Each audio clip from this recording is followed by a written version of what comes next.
What is up guys, welcome back to SP Vids. In this video I'm going to be talking about the SP404SX and I'm going to be explaining why I think this is a great sampler for beginners. So this is a question that I get asked quite a lot from people looking to get into the sampling game. Is the SP404SX or the SP404A, is it a good sampler for beginners? So in this video I'm going to talk through a few points of why I think it is a good sampler for beginners, and I'll also talk about some of the negatives and why they're easy to get around due to various factors. So yeah, stick around in this video and hopefully this helps you out and gives you a really informed decision about why I think this is a good sampler for beginners over, say, the MPCs and the older MPC models, etc, etc. Okay, so the first real point, and I think this is huge for beginners, this one, is that there's no menu diving on the SP404SX. And what I mean by that is there's no hunting through menu systems in order to find features. Most of them are just slap bang in front of you. The digital screen, the LCD screen, really is just a guide to what you're doing. It won't give you any menus or sub-menu options. It literally is just a little bit of visual feedback to let you know that you're doing the correct thing.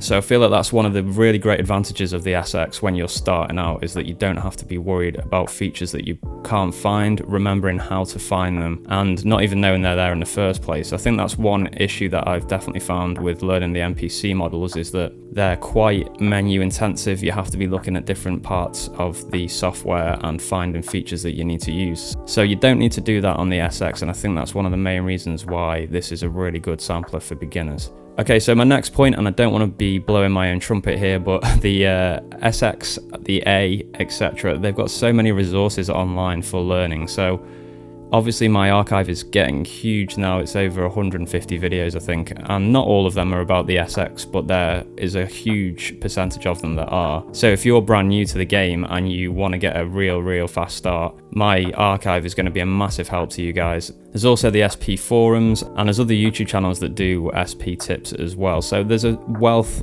of resources basically, whereas with the older MPC models that are perhaps a little bit cheaper and more affordable for beginners, you're not going to get the same level of resource for those. I think in particular, again, to use my example of the 2000 XL, there's a few issues which I'm even having with that now. I'm trying to figure them out and I can't, and there's just no video content about them whatsoever. So it really is a case of just sitting down with the manual and reading through it. Obviously that's very time consuming, and it's also really frustrating as well when you just want to be making beats. So yeah, the fact that there's just so many resources available for the SX, just because it seems to have just blown up in popularity, I just think that's a huge reason why it's a good sampler to go for beginners.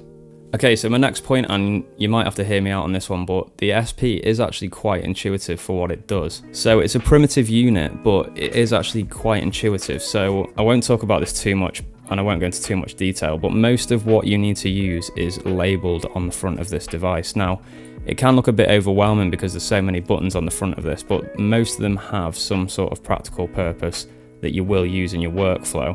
And once you get your head around where they are and what they do, it really is quite easy to use this device. Obviously there are limitations with this device, but there are workarounds as well which can be found through my archive, for example. But yeah, most of what you need is actually labeled and on the front here, and that kind of relates back to my point about menu diving as well. You won't be menu diving on this because the buttons are there on the front of the device. You'll be using those to do the things that you want to do. So it's a very tactile sampler. You're going to be pressing buttons to do features, and I really like that, and I think it's good for beginners as well. Okay, so this isn't a point which you probably thought I'd bring up, but because the SX and the A are so portable, I actually think that makes it really good for beginners.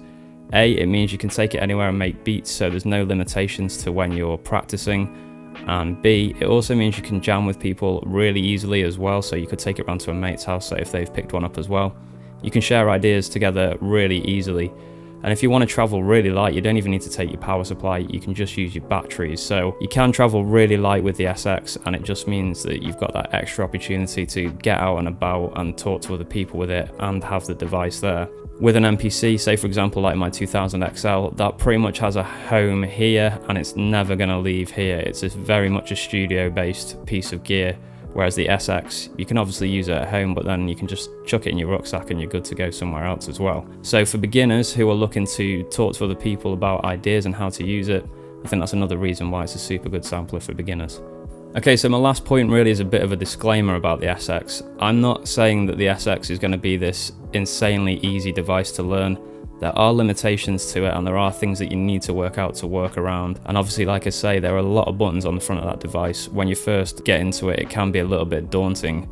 So there's going to be a learning curve with any sampler that you pick up, and that's also the case with the SX as well. Again, I have to sit down and spend time with it in order to get good at it. So you've got to bear that in mind as well. You will have to do some work in order to figure out how to use this unit. So yeah, that's it really, guys. I hope these points help you out. I do think this is a good sampler for beginners. I think it was relatively easy for me to pick up, having first learned how to use an MPC 2500. This just seemed a little bit easier to use. So like I say, I hope this was useful, guys. I will be back with more content soon. If you've got any questions, ask them below. But until next time, keep making beats, and I'll be back with more content soon. Peace!